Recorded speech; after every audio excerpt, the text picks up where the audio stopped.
Promising Young Woman is written and directed by Emerald Fennell. It's about a woman named Cassie who's been through a past trauma and moves to get revenge on the people that wronged her. Now, right from the film's opening, just when you think you're about to experience something, it changes things up and plays on expectations. And from there, you're just like, ooh. Cassie, played by Carey Mulligan, is obviously not herself. She's a bit hardened from what's happened to her, and obviously she's introverted from everyone, especially men. But when she goes out at night, she plays the part of a drunk damsel in distress so she can lure the wrong kinds of men to approach her and take her home and do dirty deeds to her. You know what I mean? One of the things that stood out to me mostly was just the look of the film. It's quite colorful, actually, for a drama. Everything is vibrant and poppy, almost like in a tongue-in-cheek kind of way. And I think that works perfect for the film, actually, because, you know, the film is quite deceptive in the way it tries to, the way it tells its story. Like, you think something is going to happen and then something else happens. But I think that's how it plays on your emotions a little bit. It kind of, you know, entertains this idea of a serial killing thrill ride, when in actuality it's more so of a provocative drama thriller. The soundtrack too is also just goddamn fire. They got some pretty cool choices when they remix some of like the song selections and things like that. And man, that remix on that Britney Spears Toxic was off the chain. But we can't keep going without talking about Carey Mulligan. She was phenomenal. Absolutely powerful performance. The tragic and torn soul that she captivates in Cassie to then turn into this, you know, psychotic and intimidating figure. It was really scary, actually, and shocking to see, but well done. A good balance on that. That I know that takes hard work. Like when she's kind of being the damsel in distress, and then she starts to like kind of snap out of it, and she just starts looking into your eyes, and starts looking very, you know, like a hungry creature ready to devour just all of the things inside of you with this.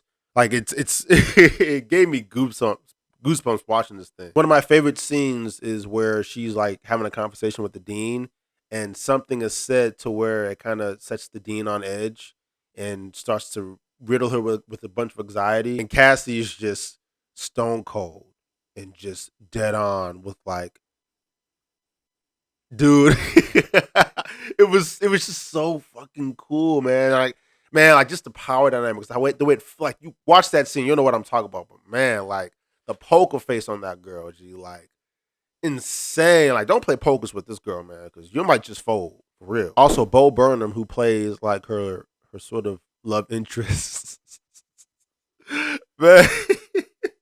Dude was hilarious. Okay, his quips and his awkwardness. It was all we needed for him to be kind of like the good guy for this film. And honestly, look, okay, it was kind of cute. Okay, yes, I just said cute. I'm not ashamed. Don't judge me. But all that being said, you know, it makes all those moments feel more tragic too when you find out something else that happens, you know, later in the film, and it just kind of makes that relationship so just gut wrenching, you know, because their chemistry was just, oh my god, it's like peanut butter and jelly. G, it was good casting on that for sure. Laverne Cox as well shows up in this film as well, kind of makes a bit of a cameo in here, and she's also, you know, funny in this one. She's like the sassy character and comes off as this gal that's gonna, you know, steal the show wherever she goes if you give her too many drinks. You know what I mean? So, God, I loved her in Orange is the New Black, man. But she did a good job in this one. Now, what may seem to be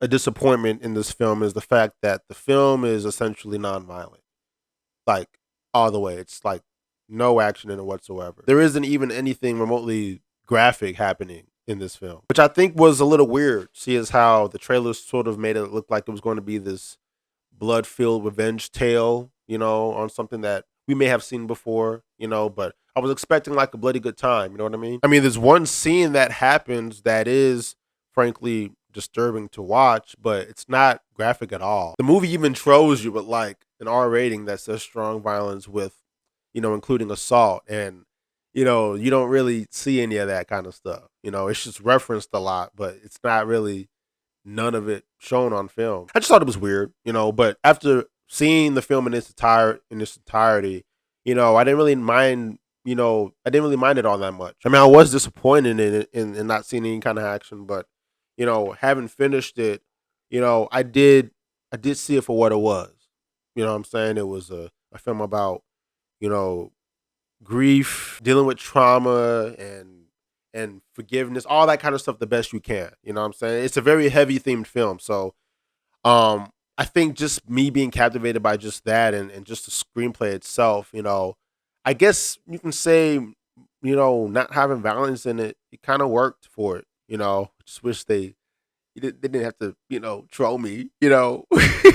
I do think some of the character choices for the men's personalities were a bit corny, but I mean like over the top corny. I mean, I know that it was supposed to feed into like what the film was trying to say about men, but you know, as a man, most of us don't act like that.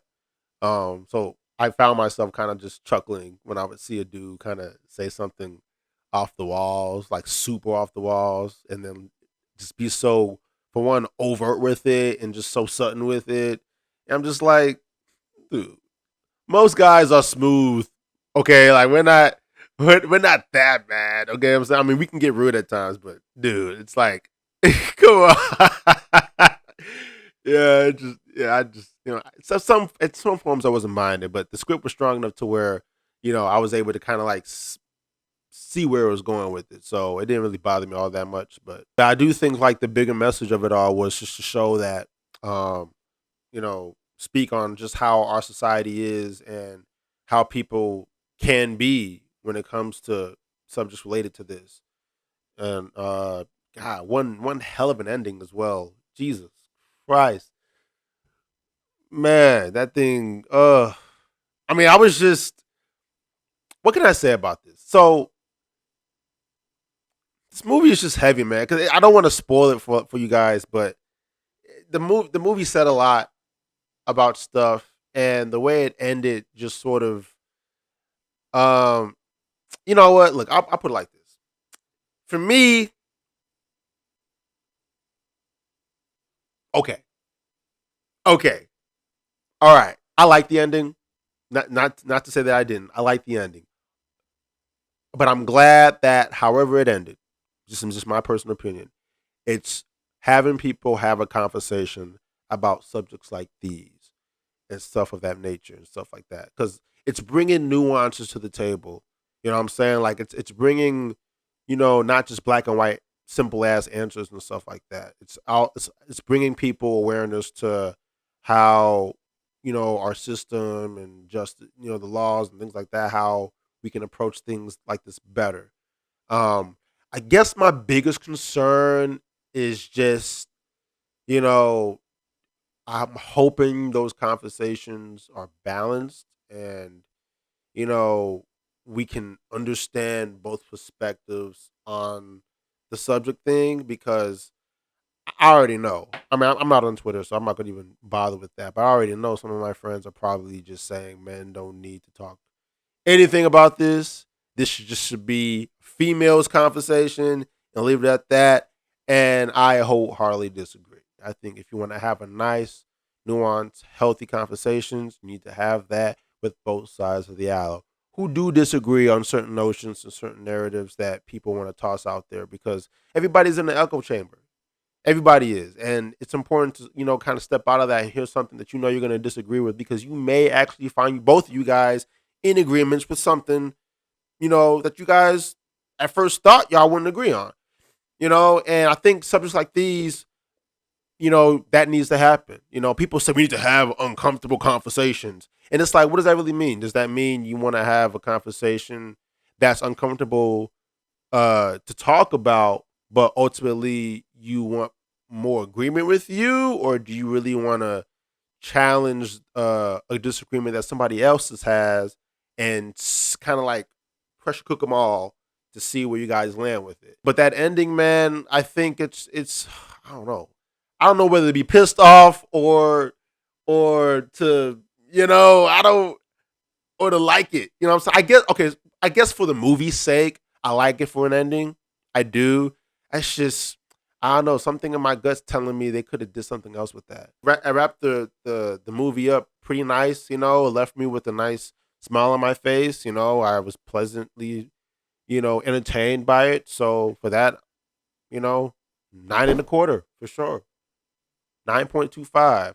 It's a good film, guys. It really is, and it tackles a lot of things, you know, tastefully, you know, and it was cool, and I'm actually glad it wasn't as violent as I thought it was going to be, because sometimes movies that tend to go that route can get a little obnoxious and, you know, a little, you know, offensive to, you know, one side.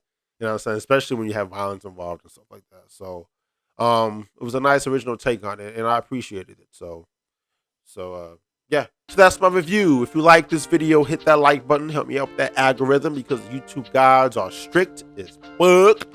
And if you love this video, hit subscribe. And I'm gonna see you guys on the next video.